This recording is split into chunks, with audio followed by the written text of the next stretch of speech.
I'm using it personally, like I said, for interpreting everything, for going through dense documents, for going through different types of sources where you're bringing in video, you're bringing in audio, you're bringing in slideshows or slide decks. It's usually harder to get all that stuff into some kind of PDF or some kind of text so you can put it into ChatGPT. But NotebookLM is amazing at doing that and putting these things together. I mean, how can I react to this? It's just incredible applications, and it's the art of the possible. Literally, with this type of tool, is the art of the possible.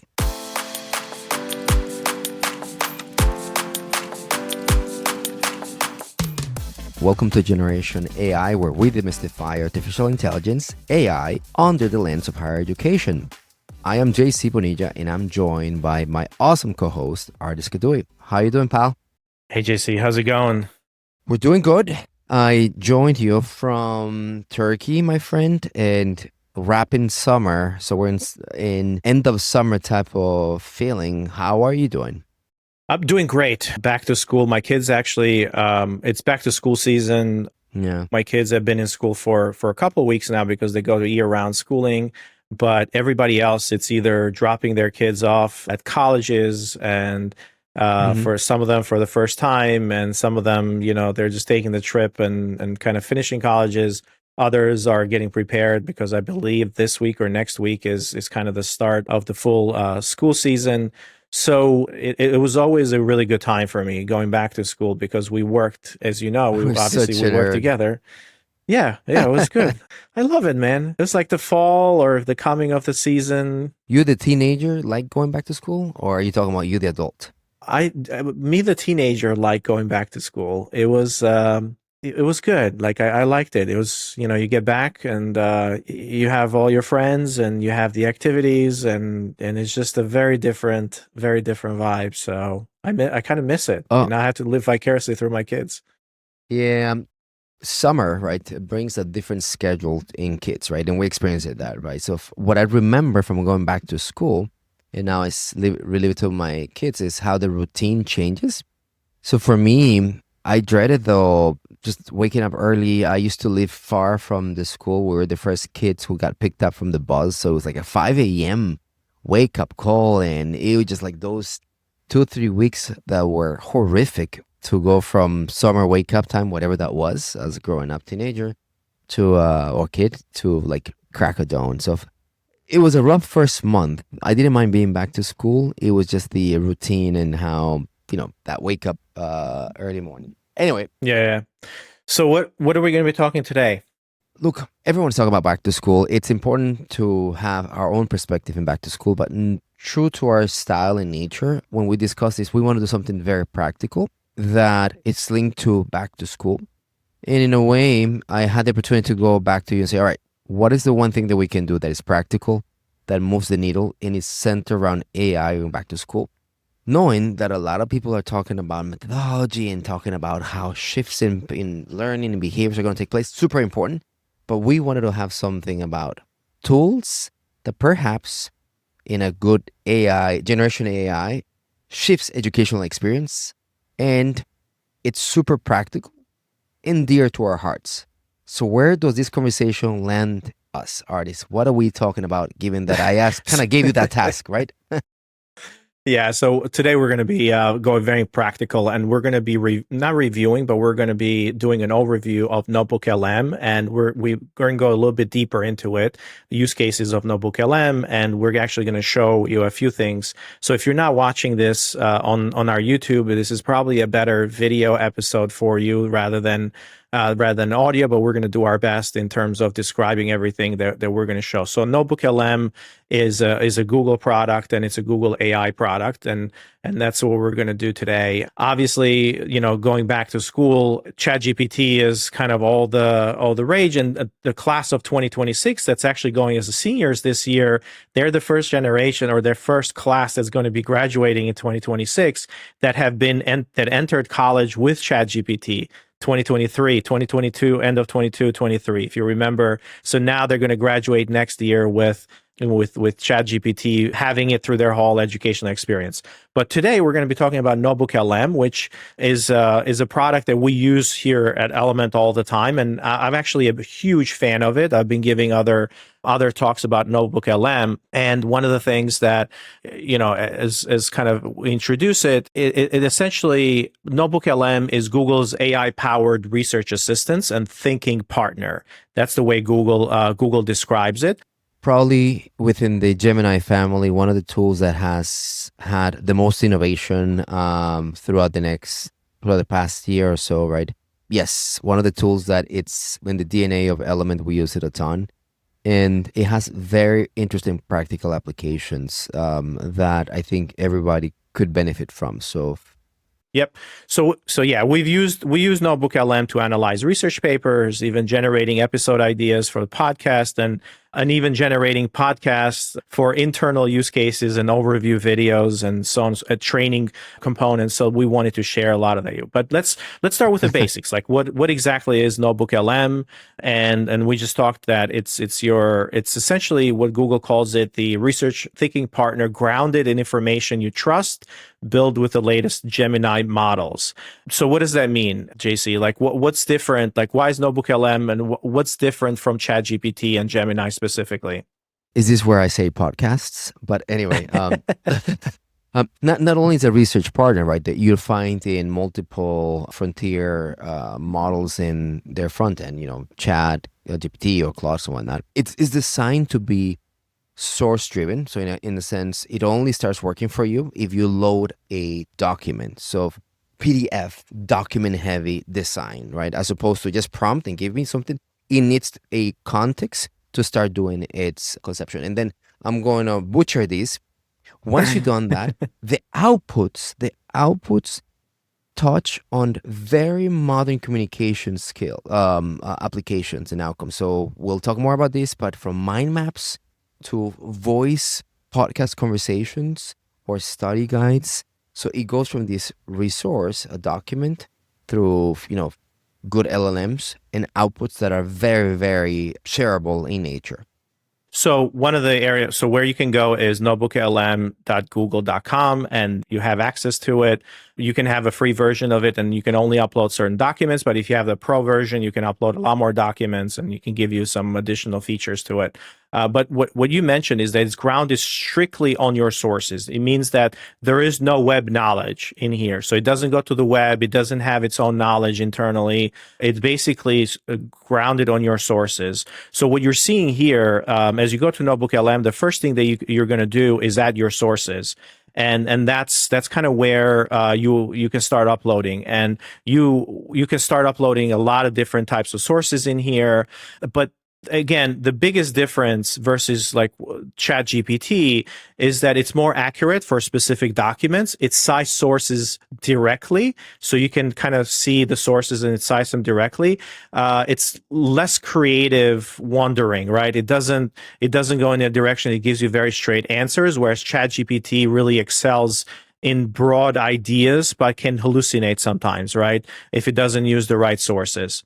Now, when you think about versus Gemini, if you use, Gemini as well, this is built on the Gemini AI engine and the AI models, but it's actually focused, right? So it's focused on the specific sources that you give it. So it's essentially Gemini, but it focuses on the sources and it pulls the information on the questions that you give it from the sources. When you think about it, handles about 50 plus sources or notebooks or documents, but you can buy the plus version and you can go from there. It also has an iOS and Android app, which is pretty awesome. It can come very handy when you start working with the AI overviews in here. But now let's see how it operates, right? So let's go in here. We can, like I said, we logged into notebooklm.google.com, and then when we see the interface in here, we see the sources interface, we see the chat. This is where we start asking questions. As soon as you upload a source, it's going to automatically create this overview for you. And then on the right-hand side, you have different, what they call their studio. And this is where you can start creating assets out of your content that you have uploaded. one of the things that you can start creating is reports. So you can start creating briefing docs, study guides, FAQs, or even a timeline based on the documents that you have uploaded in here.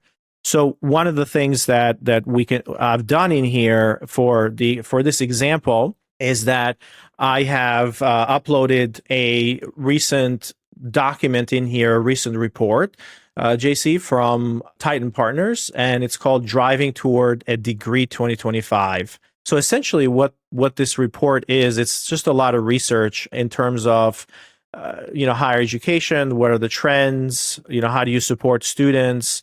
Think about advising challenges, the career readiness components, the financial pressure that schools are facing, and then kind of the solutions around smarter support via data and generative AI. So it's an interesting report, but we're going to use that as kind of our basis for what we're going to be talking about today. Totally following. And just to remind everybody what we are going to be showing, unlike your ChatGPT, that it's very broad in how it sources. NotebookLM is fantastic at this narrow focus and accuracy of citation, because you're only saying, I want you to look at this only to come and do the chat, the prompting, and these assets that will come and emerge. And that's the most beautiful thing about it, that it just doesn't do this kind of brainstorming body from any random source in the world, aka the internet. It is basically fact checking, co-piloting with you based on the narrow focus that you have done. So what we're going to be doing is doing the Driving Towards a Degree 2025. What kind of document is this again? This comes from Titans, but what? It's a PDF. What is it? 10 sec. It's a PDF of what? Is this telling me how I'm going to get my degree? As you prompt, what is the context of this Well, report? actually, NotebookLM wrote the description of what this is over here. So it's a comprehensive report driving towards a degree. So essentially, it's with support from the Lumina Foundation. It focuses on the challenges and solutions within higher education student support services. It addresses the financial pressure impacting institutions, the increasing emphasis on career readiness for perceived value, and persistent advising challenges such as high caseloads and lack of coordination. So the document explores how data and generative AI can offer smarter support, blah, blah, blah. So it put this summary together. Yeah, so it's classic summarization of elements. Yep. We've seen that, but in this case, it's just Yep. on the source that you've done it. And it's a holistic document, right? For basically what drives towards student success. Yep. Yeah. So we're not focusing necessarily on the document. So we're going to just show the NotebookLM. So one of the things that I love doing in here, at any time so you can upload as many sources as you want. And the first thing that we should probably take a look at is, right now I uploaded a PDF, but you can upload a text file, a markdown file. And what's really more important is you can upload audio files like an MP3, for example. So this is super, super important that you can, it understands audio and you can upload these MP3s. So if you have an interview with somebody, you can upload that in here and you can ask it questions about the interview and so on without actually transcribing it. The other parts that you can upload is Google Docs, Google Slides. Sometimes you can export those as PDFs to upload them to ChatGPT, but it's really easy to do it through here. And the one thing that I love the most is YouTube videos. So I can add YouTube video links, and it will kind of bring in the transcript from those videos into the source material. In addition, I can actually load in a website or a whole bunch of URLs. So if you want to go to your website and kind of start putting a whole bunch of URLs, you can load those in here as well. The one thing that I have done in the past is it doesn't recursively go through all the whole website.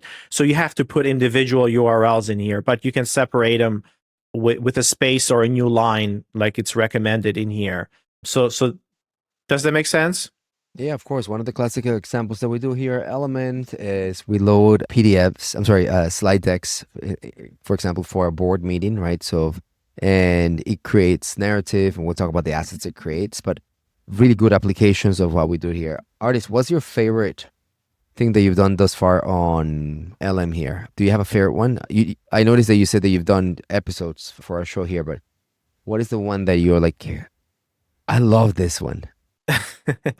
So one of the things that I mean, we can go into more details, but one of the things that I did as examples, we're going to go to some examples, but internally we have uploaded and we use this for onboarding new folks to the company. And one of the things that we do is we upload all the playbooks that we have, all the documents. We upload, company town hall meetings. We upload product descriptions, and then that person now can ask any questions. We also provide, we create this overviews, this video overviews as well for that person, and that's perhaps one of the nicest features that was introduced very recently. As early, I think it was about 2 weeks ago in August that they introduced that new feature. They made it publicly available, but that's one way. Another one that I've done, which was probably really, really amazing, was we went through a leadership kind of evaluation Exactly. with that's probably what you wanted me to talk about. So we went through this leadership evaluation, and I don't know how many of you have done what's called a Hogan assessment. It's essentially a personality and a behavioral traits and an assessment on essentially, what are the tendencies and what are the traits and how do you behave and what are your strengths and weaknesses and things like that. And we uploaded those printouts or those test results or those assessments results in here, which essentially just give you okay, you're 92 in this, or you're 91 in this, or you're 2 in this particular dimension. But nobody really knows how to interpret those. So what we did is that we created video overviews, and NotebookLM was just amazing at creating those video overviews and kind of this readout, as if somebody who had spent years and years and years, a consultant can interpret that. So it was really amazing. What did you think, JC? I love that you bring that example, because without going deep into the outputs that Studio does, you loaded 3 different exams, at least 3 different outputs of these assessments, which speaks about who you are, how you show up at work, how you're incentivized, number 2. And number 3, what is your dark side? And when you trigger, what things manifest. And it's able to create the interconnectivity between these 3, right? That is the beauty of this, that not only is multi-source, but once you start doing these sources, where they come from YouTube or 3 different PDFs tests, it creates a connectivity. So when you prompt, chat, or create assets, you have that interplay of sources. Very, very, very powerful. Exactly. You're visualizing and you're actually loaded 1, 2, 3, 4, 5, 6. Right. 5. Yeah. 5 different ones. Yeah, exactly. 5 different sources. But let's go back to our example in here. And one of the things that we created, which is pretty cool, is we're going to take a look at the video first. All right, let's talk about American colleges, because they're in a really tough spot right now. They're getting squeezed from 2 sides, a financial crisis on one and a crisis of public confidence on the other. And how they're responding? Well, it could change the very meaning of a college degree. So let's dive in and break down what's really going on. So let's start with a number that honestly is pretty shocking. A huge study from Titan Partners found that only 30% of the actual administrators and staff at private 4-year colleges strongly believe their own school is worth the cost. Think about that for a second. That's a staggering lack of faith coming from the people on the inside, the ones running the show. So that begs the big question. Why? What's driving this collapse in confidence? Well, it's not just one thing. It's more like a perfect storm of money problems and, much deeper philosophical questions that are forcing colleges to rethink their entire purpose. So, JC, I'm going to stop it at this. And what we're going to do is we're going to add the readout for this particular report. We're going to add it towards the end of our podcast. We're going to add the whole thing, so people can experience it. Yeah. Yeah. So what is happening here, right? You just loaded the resource. It gave you a summary, and you asked it, give me an audio version of this. There's no prompting, there's no customization, a video. No prompting or customization. Yep. This is off the shelf, a 6-video summary that with probably one of the best articulations, professionalized multimedia, because it's audio and video, right? Of what this document is all about. Before you move forward, connecting this to back to school. So we're saying that I can be loading lectures, and I get, a second take from my professors or something that speaks better to me. I load a lecture in I don't know, differential equations that I did not understand, and I load my cognitive preferences, and it basically joins the two, and also it speaks to me in a way that it's more personalized and friendly. Is this what we're talking about, and why is back to school? Yeah, you're absolutely right. So you can use this as essentially a notebook, and you can load in all of the content that a professor, so because they can give you a website, they can give you videos on YouTube, they can give you all these different things. You can load all those resources and you can start asking questions, but you can also start creating these overviews of particular topics that you want. Even though you might have been loading a lot of content, it was going to create an overview, but in terms of the overview, you can also customize what you want to focus on. So The fine tuning. Yeah. exactly. So there is a prompt that you can add in. If you just click the button to create a video overview, it's going to create one that's a generic one, meaning a general one to cover everything. But in terms of customizing, you can actually prompt it to say, tell me or target a specific section of the article, or tell me about, the use of AI, or focus on the use of AI for the solutions, or focus on the solutions in this case. For students, you can say, focus on differential equations and give me an explanation of differential equations and how, like the different types and how they're built and so on and so forth. And the beautiful thing about it is that it gives you visuals as well, right? It creates the visuals of the video, and it doesn't just give you the audio. So that's the beautiful thing about, this new feature that they added, the video overviews.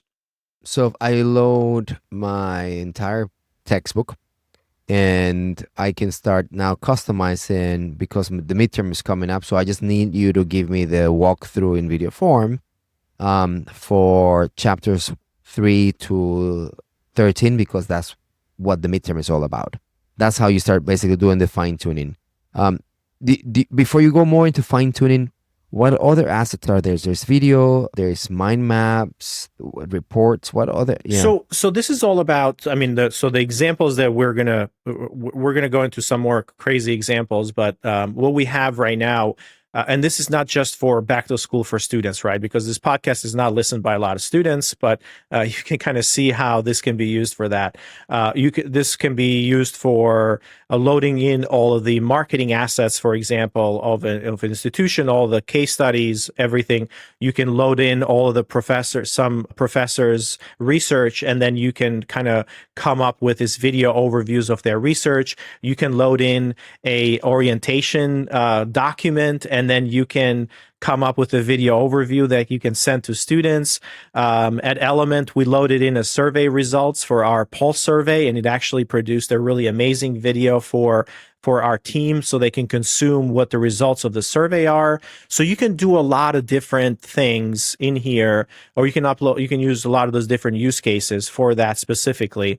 And you can ask the documents these deep document questions around it as well. But let's go through some of the other assets. Perhaps in the past, one of the largest ones, or one of the biggest ones, has been the audio overview. Let's play the audio overview. Welcome to the deep dive. We cut through the noise to get you well-informed, fast. Ever felt that urgency to grasp a complex, high-stakes topic quickly? Well, that's exactly the journey we're embarking on today, diving deep into something affecting millions, the rapidly changing landscape of higher education. We've taken a really deep dive into the source material, primarily Titan Partners' annual Driving Toward a Degree 2025 research study. And this isn't just, another report. It's a massive undertaking. They surveyed over 3,000 students, advisors, faculty, administrators across more than 825 institutions. So our mission today, to extract the most critical insights. All right. So, JC, I just stopped this, and we're going to, rather than going through this pre-built exercise, what we're going to do is we're going to jump right in, and we're going to actually discuss this with the host of this podcast that was introduced. So we're going to go into interactive mode. Okay. And let's join. Let's play it. Welcome to the deep dive. We cut through the noise to get you well informed, fast. Hey there. Want to share your thoughts on this? Hey there, how's it going? I'm here with my friend JC, and we're really interested to understand, the mindset of the students and kind of some of the sources that you guys have found? Hey, it's going great. Glad to have you both here. That's an excellent question. And very timely for today's topic. We're actually diving into exactly that, the student mindset. And the challenges they face. Our main source for today's deep dive is the Titon Partners Driving Towards a Degree 2025 research study. It's a really comprehensive report. Yeah, they surveyed over 3,000 students, advisors, faculty, and administrators. Okay, I'm going to cut you back again. So I really am very curious about the solutions and how AI plays into those solutions. Oh, that's perfect. You're jumping right to it. We were just about to lay out the challenges. But we can absolutely pivot and weave in the solutions in AI's role. Because honestly, that's where a lot of the hope lies. And it directly addresses the very real pressures we're discussing. You're hitting on a core point of the report, actually. The whole smarter support via data and generative AI section is key, So we'll definitely explore how AI can help bridge these gaps. both in terms of institutional viability and student support, We're talking about things like automating routine tasks, freeing up advisors for more complex interactions. and even helping identify at-risk students more effectively. It's all about how technology can augment, not replace, human connection. We'll make sure to hit that hard as we go. So our mission today is to extract the most critical insights, Kind of like a shortcut. to understand the monumental challenges and innovative solutions shaping colleges right now. So JC, what do you think? So the interactive mode it's somewhat new to me, and I'm always enjoying it. What do I think? It's fascinating.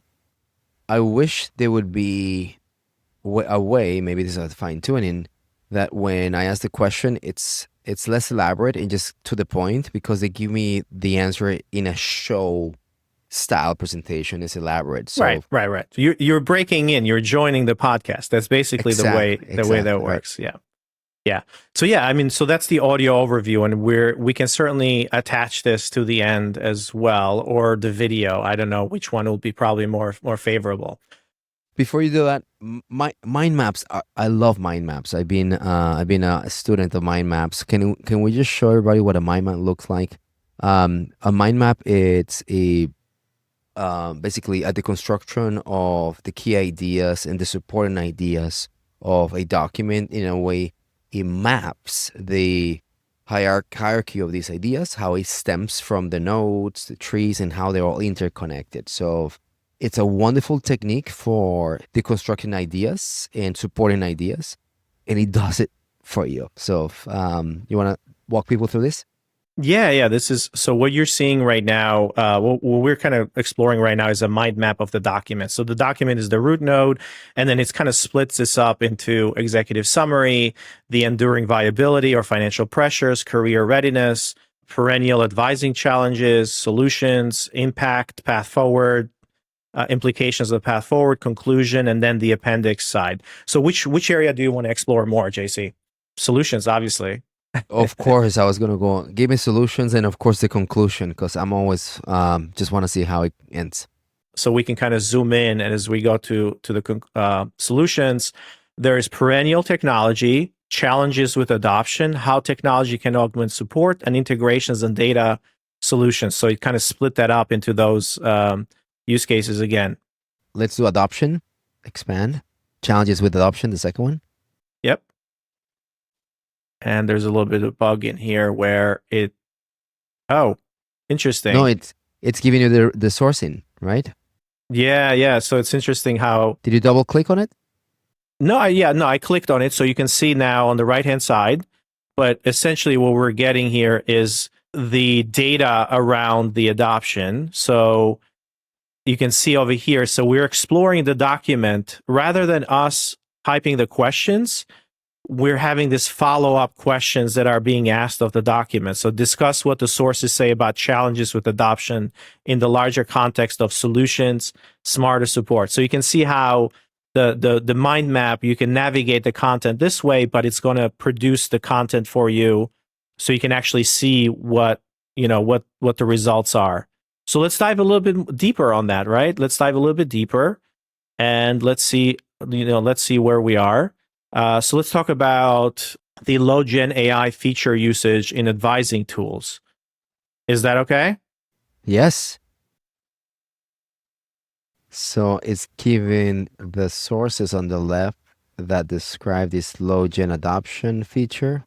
Yeah, so basically what it's saying is that the challenges with adoption is their remarkably low utilization of Gen AI features within existing advising technologies, with only 3% of administrators and frontline staff currently using these capabilities. We know this because we're actually building tools and we're building agents for them to support their, this, and we know that it's very, very low. So that's why we're building these tools to kind of expand that usage. And schools that are using them, they're being very, very productive. This is so powerful. This is so powerful. I mean, it's so powerful. Just think about, I have a topic that I'm still not understanding how it interconnects to this subject that I'm studying. So what you start seeing through these type of assets is that it creates associations to the topic. It helps you understand where it's in context. You kind of have these interactive tutors, right, through these techniques. And it's really, really powerful for learning. Very, very powerful. Agentic AI is opening a new chapter in higher education, making learning and engagement more responsive, adaptive, and personal. This October, Arizona State University is hosting Agentic AI and the Student Experience in Phoenix, with 500 leaders from across education and industry. The event will feature keynotes, workshops, and showcases, all centered on how this technology is transforming the student experience. Element 451 is proud to join as the digital storytelling media partner, helping capture and share what emerges from all of these insights. The registration link is in the show notes. I would not want to miss this. So one of the other things that we can create here is reports. So we're uploading a whole bunch of documents, and we can create what's called a briefing doc, a study guide, an FAQ, or a timeline. So let's create so I've clicked on this, and I've created kind of a study guide in here. We can actually go ahead and convert these to actually a source, so we can feed it back into it. But one of the things that we can do is take a look at it as a study guide. So he broke down the document and is giving us the as a study guide around the executive summary, detailed sections and breakdowns on the key topics, and kind of going through each one of the key topics essentially as a study guide. So it's basically putting into chapters and so on and so forth. And then it's producing a quiz as well with short answers and questions. So if you're a faculty member, if you're someone who's producing materials or learning materials, this is just upload a paper or upload multiple papers on a topic, and then it will produce this for you automatically. It gives you the questions, the short questions, and it gives you the answers as well. So it's pretty amazing. Also, essay format questions. So if you want to kind of produce some essay format, and then a glossary of terms, of key terms in here as well. This is actually worth it for us because when somebody comes in and works for Element and they're not necessarily from higher education, you can just upload in higher education reports, and then they'll actually understand all the different terms in here. So sometimes this is a very powerful tool. For example, if you tell somebody one-stop shop, if you don't work in higher education, you don't have that context, it essentially tells you what that is as part of the document. So what do you think? Study guide? Study guide, love. What do I think? I literally went back to a course that I taught that it's 16 papers that you have to read. That's what the students need to do. And the amount of time it took me to synthesize the paper into meaningful questions, it was a whole summer, like the whole prep of a course, right? And then again, a validation of time to value, the speed of AI in action. It's mind-blowing. You said you were going to load this back into the sources. Why do I care? Can you explain to people what's the benefit of replacing an original lengthy document with an AI-produced asset that is a resource? Kind of go back and what is this reinforced learning thing that is happening? Yeah, so you mentioned that you were going to upload the whole book in there, and sometimes you just want the summaries or study guides and timelines. And what you can do is I can load this study guide back in here, and then I can create a video overview or a podcast of that study guide. So that's kind of the benefit of loading it back in the sources. And then when you tell your audio overview, you can customize it and you can say, create a, explain it to me based on the study guide source. So that's a really, really good way of thinking about it. And one of the things that you see in here when you start customizing these assets, like an audio overview or a video overview, specifically on the audio overview, you have the opportunity to kind of describe and say, do we want it on the shorter side or the default or longer side? Longer will give you a lot more of the context and content if you have more time, or if it's a dense subject that you're trying to understand, or a dense set of documents as well. This is great. So what the example you just gave is, as opposed to having a whole book, you are creating these co-pilots and let's move away from the book, right? Yeah, let's move away from the book use case. On the cliff notes. The cliff notes, right? Right. What you say in the cliff notes, right? The other important thing is that when you have multiple sources, which is what you did with your hogs, inventory, the source now is creating the linkage. So when you sort it back, is mining the link of 3 or multiple sources, right? Right. Right. Exactly. The use case that I did, and the favorite one thus far for me, is similar to what you did and inspired by you. So I loaded my 3 assessments on what motivates me, what are my incentives, and kind of how I show up when I'm triggered. It creates a summary. I load it back now that it's kind of done the flow, right? And created the formula.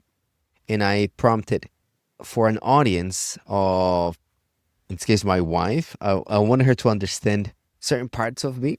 So as a husband, as a father, and as a man, explain this. And it was a fascinating recap because it goes into certain intimacy of data that was designed for work, but explains some of my behavior. So it was it's been my favorite application of going from 3 sources, creating a overview or preview or brief, brief, loading it back and prompting based on an audience. Yep. So let's continue. I think some of the other things that we can create in terms of the reports is we created a timeline. So a timeline is essentially pulling together all of the chronological things that are happening. You can see how this can be very useful if you're doing a presentation and you have a lot of sources and there are different timelines in here. But this essentially created this timeline pre-2021, talking about the detailed timeline. So persistent advising challenges pre-2021. In 2023, there was listening to learners. There was obviously the report. 2024, Department of Education staff downsizing. So it goes through the timeline of the different events that they are called out in the report and puts them into their individual timelines of the way that they happen. So very, very useful for a lot of different things. If you have documents, if you're loading in, so I can see a use case here where you might want to load in documents or kind of policies that have been over multiple years, for example, or documents that have been multiple years, and then you want to go back and you want to create a timeline of how those policies have changed, or you want to create a timeline of looking at your company growth, for example, or institutional growth and reports over the timeline of those many years. So you can do that as well. So 2 more things, and then we're going to kind of move on and give you some use cases, some of the very exciting, interesting use cases that I found, not necessarily here at Element or myself, but externally as well. The last one is the briefing doc that you mentioned. And this briefing doc is a summary of everything, is essentially just putting everything very condensed together so you can understand everything that's happening in that particular document or set of documents. It's putting all those pieces together. And then the last one that they have is what's called an FAQ. So how do you produce FAQs? This can be very, very interesting for web content. If you upload your website and then you create FAQs now based on the content on your website or your marketing material, and then you actually put them back on your website because LLMs understand FAQs, or you can put them back into your chatbot's training or your chatbot components because it kind of extracts that information from it. So very, very interesting kind of use case of the FAQs. and they're very LLM friendly, right? So that's the whole idea here, is that these are very LLM friendly things. Pretty interesting, don't you think? About 10 years ago, I believe I hired you in your agency. You were at Spark at that time. So you guys can read our catalogs and all our content. So we can have FAQs, right? And it required you, I don't know, a team of multiple people to distill these documents and have the 10 FAQs that landed in a website. How the world has changed and sped up in front of our eyes. 100%, exactly. So these FAQs are so interesting that you can start creating content, deep content for your websites now, right? Both on faculty research, for, obviously for admissions, for policies, for strategic plans. Very, very, very interesting use cases. All right. So we talked about all of the things in here. You can also start thinking about sharing all of this, and this is probably one of my favorite features here. Is not only can you use this yourself, but everything in the chat section refreshes every single time you log in, so none of the history is there. So when you create your assets, just remember that the assets are there, or the studio assets, but the chat history goes away. But you can also share this. So you can share it with people, and you can essentially share the full notebook, or you can share the chat only component, right? So you can load a whole bunch of content in here, and then you can share it with people outside your organization, or you can share it with, let's say you can give this to a whole class. So as a faculty member, or as somebody in the admissions office, or you can create like an onboarding doc in here, and you can share it with everybody, so they can use the same document. They can't see each other's stuff, right? They're just using the source material to generate questions and so on and so forth. So it's very, very useful around that. We're going to stop sharing, and I'm going to talk about a couple of interesting use cases in here. Walter Isaacson, he's a renowned biographer, but he used NotebookLM to analyze Marie Curie's personal journals for his biography, representing high-profile adoption.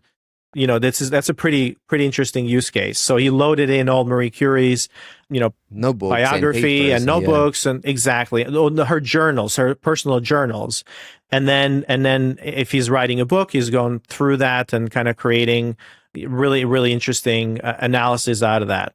Kim Clayson, he's a creative professional, discovered unconscious patterns in her brand identity by uploading her website content and blog posts with NotebookLM's mind map, which revealed themes around white space, storytelling, coaching, minimalism she hadn't consciously recognized before. So someone, and this is a creative person, they uploaded their whole website, and with the mind map use case, the mind map, they figured out, oh, these are the things that I talk about, or these are the themes that that my creative work kind of brings out. So it's very interesting. Like you can now upload all your writing, or you kind of upload all podcasts that you have done, or interesting things. And I'm going to probably do this, but you can explore it with your mind map, and you can figure out themes that come up based on that content, which is pretty cool. Love that. So here's another one. Fantasy sci-fi writers, they use NotebookLM for complex world building, where they upload character notes, backstories, and world maps. And then they ask questions like, what was the deal with that one character? And essentially they're trying to maintain consistency across intricate fictional universes. Can you imagine that? That's really interesting. Like AI can kind of keep all of that in one place. It gives you the backstories, and then you can ask questions. So without having to go to the research, or without having to kind of keep all that stuff in your head, which is very interesting. I mean, many times we've been character development or episodes or shows that kind of evolve, and as an audience, you're like, how did this take place? It doesn't make sense. So there's this aspect of the purity of maintaining it being on characters that I think it's super fair. Very interesting. I like it. So here's another one. Here's from a chief strategy officer.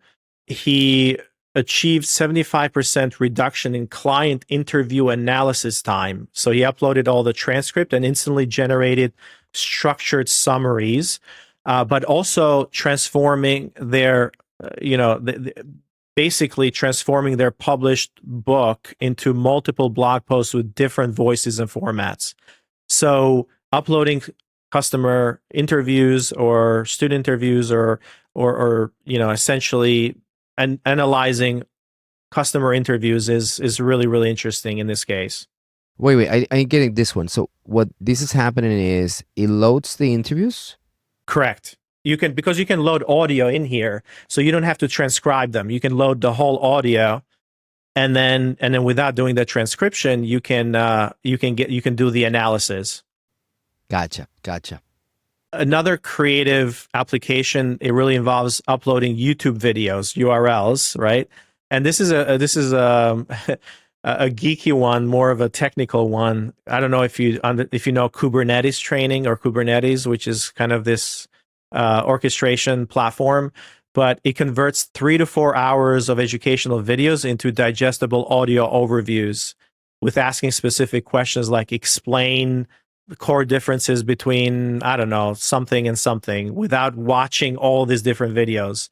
So, like how YouTube has training on basically everything. So you can now take all those videos, you can add them in here, and you can start asking questions or creating mini audio overviews or video overviews of particular topics. That's amazing. I'm looking for a YouTube video, those 7 seconds of explains XYZ, but the whole video, it's 42 minutes, right? So now you're able to do that across multiple sources, right? And it's super powerful. I really love this one. It speaks to me. I'm constantly looking for the 7-second in between the 42-minute type of YouTube video. Yeah. I mean, in this case, the use case was there was 4 to 5 hours worth of training video. So it was like multiple videos. So you upload all those videos in there, or you put the links to all those videos, and then you can ask it to digest everything, and you can ask it specific questions. Just like the idea, remember when we dropped into the AI podcast overview? So now you can drop into individual and you can ask, well, what's the difference between this and this? Oh, let's go a little bit deeper into this topic. So it's an interactive exploration of all of those videos that you can start asking questions to the content, which is amazing. All right, so there's another one. So personal productivity hackers develop innovative systems. So one freelance creates dedicated notebooks for each job interview. They upload the job descriptions and company information to create personalized AI preparation assistance. This is crazy. This is great. So you upload the company website, because you can upload all those, you can upload the job description. And then when you go to an interview, you can practice because you can ask the questions that the interviewer comes up with. Or essentially, if they're asking you a question over Zoom, you can start typing that question and give them a personalized answer based on their website and based on the job description. You can't trust interviews anymore. It brings back this paper that we read a few episodes ago in commentary on cheating, right? And is it cheating or not when I give you the right answer and using these sources or not? But yeah, it's another way to achieve the perfect answer or based on different approaches, right? Memorizing it, or in this case, prompting it. Yeah, I mean, we can go down. There's a whole bunch of other ones that are really interesting here. Like you can use NotebookLM for competitive intelligence. Like you can upload the competitor's website and marketing material and identify market gaps and positioning strategies. This can be done for if you're doing program exploration and you say, hey, I want to open a new program, but here's the competitor. Here's the website to this new program from 3 or 4 competitors. Help me analyze this and figure out like market like the positioning and so on and so forth. So very, very interesting use cases, and you can use it for a lot of that when you need very sourceable content, meaning that you're not going to ask ChatGPT, but you have everything under one place, and you have this repository of your own content that you can ask questions around.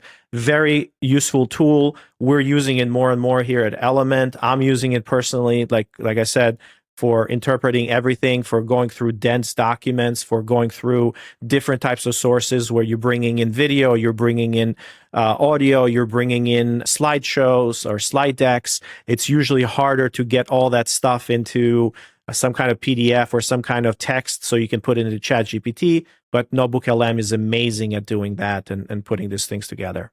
JC? So many. I mean, how can I react to this? It's just incredible applications, and it's the art of the possible. Literally, with this type of tool, is the art of the possible. All right, everybody. Well, hopefully you found this useful. If you stick around, we're going to play the overview for the document that we showed earlier. And for those of you who are on video, we're going to start it, right now. For those of you who are on audio, we're going to play the audio overview, so it might be a little bit longer. So until next time, everyone. Welcome to the Deep Dive. We cut through the noise to get you well-informed, fast. Ever felt that urgency to grasp a complex, high-stakes topic quickly? Well, that's exactly the journey we're embarking on today, diving deep into something affecting millions, the rapidly changing landscape of higher education. We've taken a really deep dive into the source material, primarily Titan Partners' annual Driving Toward a Degree 2025 research study. And this isn't just, another report. It's a massive undertaking. They surveyed over 3,000 students, advisors, faculty, administrators across more than 825 institutions. So our mission today, to extract the most critical insights, kind of like a shortcut, to understand the, monumental challenges and innovative solutions shaping colleges right now. The big picture is undeniably complex. Higher ed is grappling with unprecedented financial constraints, growing public skepticism, and a fundamental, redefinition of its value. It's not just about the institutions themselves, it's about the students they serve, and frankly, the future workforce. Okay, let's unpack this. The report's title alone, Delivering Value and Ensuring Viability, it tells us a lot, doesn't it? Sounds like higher education is at a real crossroads, maybe one of the most significant in decades. It absolutely is. And what's truly fascinating here is how deeply intertwined these issues are. This isn't just like a budget crunch happening over here and a value discussion over there. No, the report makes it crystal clear. Financial pressures and the perception of value, they're directly impacting each other. They're forcing institutions to fundamentally rethink their whole deal, moving from perhaps perceived prestige to just practical survival. That's a powerful way to put it. Okay, so let's start with that existential question of viability. Those mounting pressures. The report details a pretty serious financial squeeze. We're talking expected declining enrollments, that demographic cliff we hear about. Right. Fewer traditional college-age students coming through the pipeline. It's a direct result of falling birth rates years ago. And that's compounded by deep cuts to research and program funding, plus some significant federal policy changes. And here's something that really jumped out, underscoring the severity. Yeah. The U.S. Department of Education, apparently operating at half its previous staffing since 2024. Half. Yeah. I mean, imagine the ripple effect. It creates this enormous strain on financial aid navigation for institutions trying to manage complex rules and for students just trying to get funding. It's a huge kind of under-the-radar bottleneck. Okay, so that staffing issue is one piece. But what I found genuinely striking, maybe even more concerning, is that it's not just about fewer students. The federal landscape itself is actively shifting in ways that, compound the pressure. Can you walk us through those specific federal changes? Certainly. We're seeing new federal aid eligibility requirements, things like student earnings accountability measures. Yeah. Basically, programs risk losing federal aid if their graduates don't earn enough money after graduation to justify the cost of the program. Okay, that's a big one. Huge. Plus, updated loan default rules. Right. And look, these aren't just like administrative hurdles to jump through. They're fundamentally reshaping who institutions can serve and how they function, pushing them, as the report says, to do more with less. It impacts everything from program offerings to student demographics. So beyond the balance sheets, there's this other erosion happening, public trust. It's not just if colleges can pay the bills, but if people even believe the degree is worth the investment anymore. The report had some really stark numbers here, didn't it? Exactly, and they are stark. That skepticism isn't just anecdotal chatter, it's a palpable shift. Institutions are having to confront some pretty uncomfortable truths about their perceived value. Get this. Only 30% of administrators and student support staff at four-year private institutions strongly agree their education is worth the cost. Just 30%. Wow. Compared to community colleges. Right, compare that to a whopping 70% at community colleges. There, the value proposition often feels much more direct, more vocationally aligned. That contrast is really telling. Now, the report also touched on something potentially sensitive, the impact of mandates targeting diversity, equity, and inclusion DEI programs. How does that fit into this trust picture? Well, it's part of that pressure landscape. The report indicates about 25% to 40% of institutions, especially four-year publics, are scaling back these DEI supports. And there seems to be a direct correlation with students' sense of belonging. Only 21% of institutions that cut back on DEI were rated as creating a sense of belonging for all students. Only 21%. Yeah, compare that to 51% of those that maintain their DEI supports. So pulling back seems to have a tangible negative impact on the student experience and likely overall trust. And these budget cuts, predictably, hit student support services hard. Less than a quarter anticipate budget increases here. Nearly 30% expect decreases, and half expect flat budgets. It's a tight squeeze. Indeed. And it's forcing a strategic shift.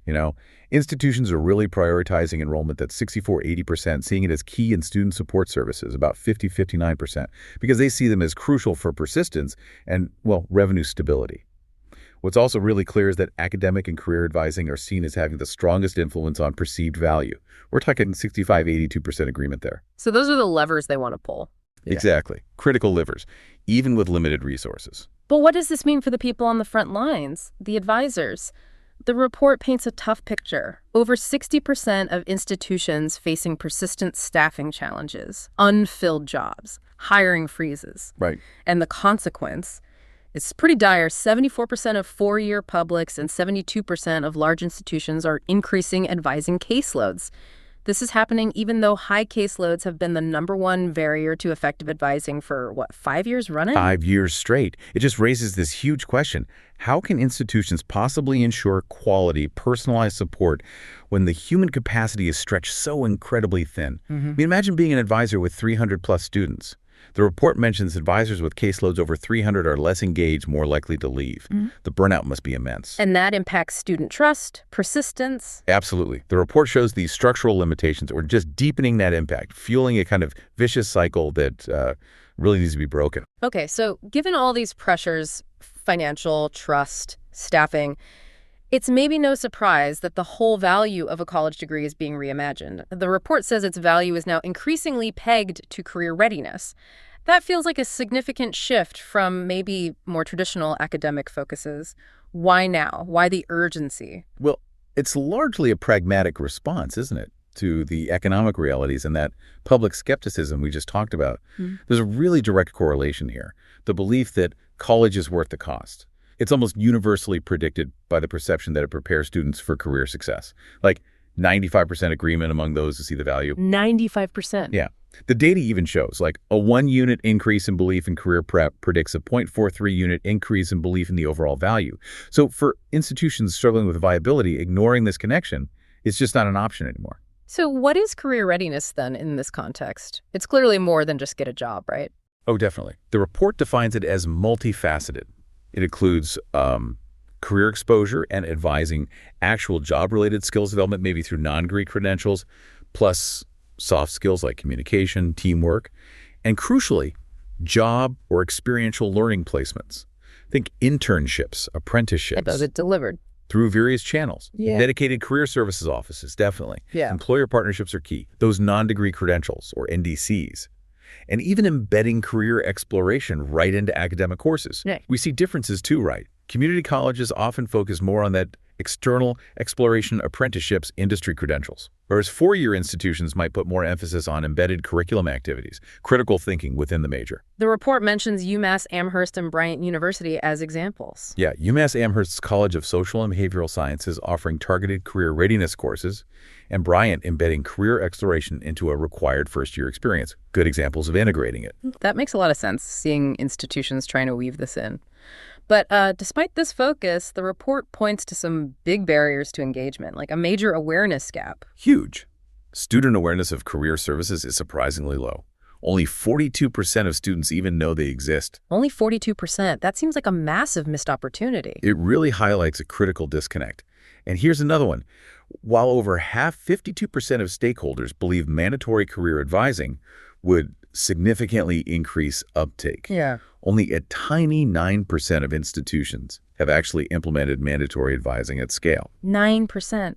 That's a huge gap between belief and action. Why do you think that is? Well, it likely comes back to those resource constraints we talked about, right? Yeah. And maybe existing advising structures aren't set up for it. But as the report emphasizes, with new federal measures like that earnings accountability test looming, embedding career readiness isn't just like a nice to have for boosting ROI. It's becoming absolutely essential for institutional viability itself. You're really hitting on a core tension there. Okay, so if capacity is such a big issue and career readiness is so critical, what about technology? Could that be part of the solution? The report introduces generative AI as a potential way to bridge some of these capacity and communication gaps. But adoption seems, well, pretty uneven. You're absolutely right. There's a really notable usage gap. Get this, nearly 30% of students say they pay for generative AI tools, specifically for schoolwork. Okay, students are using it. But contrast that with frontline staff advisors, support staff. Only 10% report paying for AI tools for their job-related tasks. Only 10%. And even when advising technologies have generative AI features built in now, only 3% of administrators and frontline staff are actually using those capabilities currently. Wow, okay, that's a huge disparity. But the report also mentioned something interesting. The more staff use generative AI, the stronger their belief in its positive impact on retention. Exactly. It seems familiarity really does breed confidence here, which suggests a path forward for adoption, perhaps. So what are the roadblocks? Why aren't staff jumping on board faster? Well, the top barriers cited are, number one, a lack of trust. That's 34% of staff, 29% of administrators. And number two is simply a lack of familiarity. There's also a really strong human-centered belief playing a role. Nearly 80% believe mental health services should be exclusively delivered by human professionals. Okay, that makes sense. And 53% say the same thing about tutoring. So this preference for human interaction, especially for sensitive or complex support, is a really significant factor. And it's not just about the people, right? It's the systems themselves. The report mentioned lack of solution integration and too many disparate systems as top obstacles. Yes, that leads to what they call tool sprawl. Advisors are apparently using an average of 3 different platforms in a single advising session. 3 platforms per session, that sounds exhausting. Right. So adding another tool, even if it's powerful AI, feels like more of a burden than a solution if it doesn't talk to the other systems. Tool fatigue is real. So it's not about robots replacing advisors, but maybe AI as like a superpowered assistant. Precisely. That's the framing the report emphasizes.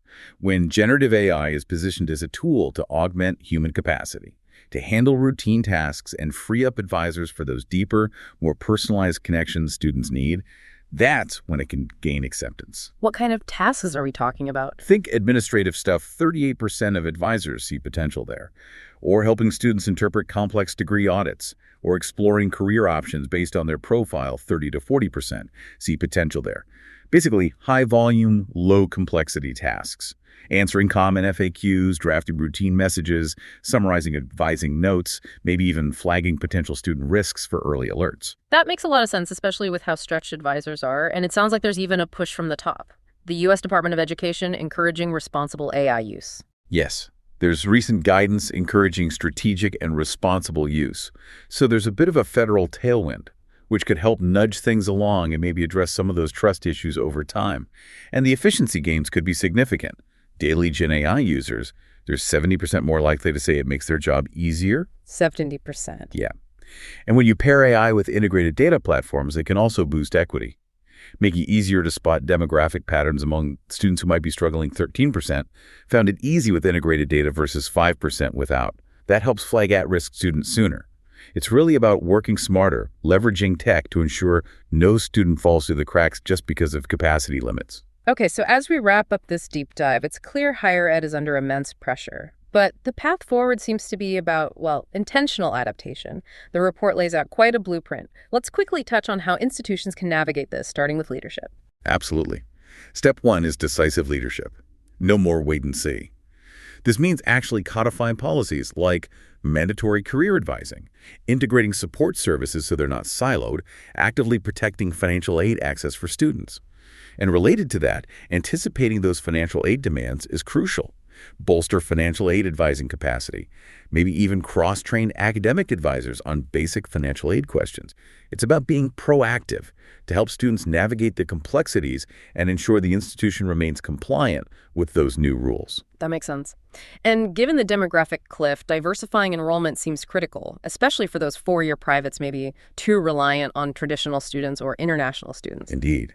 They really need to broaden their recruitment efforts. Look at domestic markets like stopped-out students who started but didn't finish. Build stickiness with dual-enrolled high school students. The report actually showed over half of students surveyed said dual enrollment increased their motivation to pursue a degree later. So it's about building a wider, more resilient pipeline of students. Okay, so if career readiness is so central, how do institutions really embed it effectively? And what about external partners? Yeah, it's all about reinforcing that post-college value through work-integrated learning. So first, make career advising a standard, integrated part of the journey, maybe mandated. Second, expand those non-degree credentials. Follow the community college's lead. Co-create certificates, badges, micro-credentials with employers to ensure direct relevance and job alignment. And third, strengthening those employer partnerships is just vital, especially for higher-cost institutions where the ROI question is loudest. That link between education and actual employment outcomes, more critical than ever. And finally, the tech piece. How can institutions use tech smartly without losing that essential human connection, especially with AI entering the picture? Right, it's about smart tech for human-centered support. One strategy is expanding group advising models. The report mentions places like the University of Florida, Indiana University Bloomington, using structured group sessions or cohort models. How does that help? It maximizes impact with limited staff, fosters peer mentorship, and can improve clarity around resources for students. It eases advisor load while still providing support. And underpinning all this tech use, proactively educate stakeholders, faculty, staff, students on what the tools can do, especially existing ones, and new innovations. Address the what's in it for me. And when considering generative AI, focus on using it for those routine tasks. Free up advisors for the complex human-to-human support. Build that awareness and trust through practical, helpful examples. So the path forward really seems to demand this deliberate, integrated adaptation across the board, creating support systems that are career-aligned, data-informed, but fundamentally human-centered. As you reflect on this deep dive, consider this. If the future of higher education truly hinges on intentional adaptation, what specific area do you think needs the most urgent and thoughtful reimagining? Is it the fundamental value proposition itself, the student support structures, or how we strategically and ethically embrace these new technologies?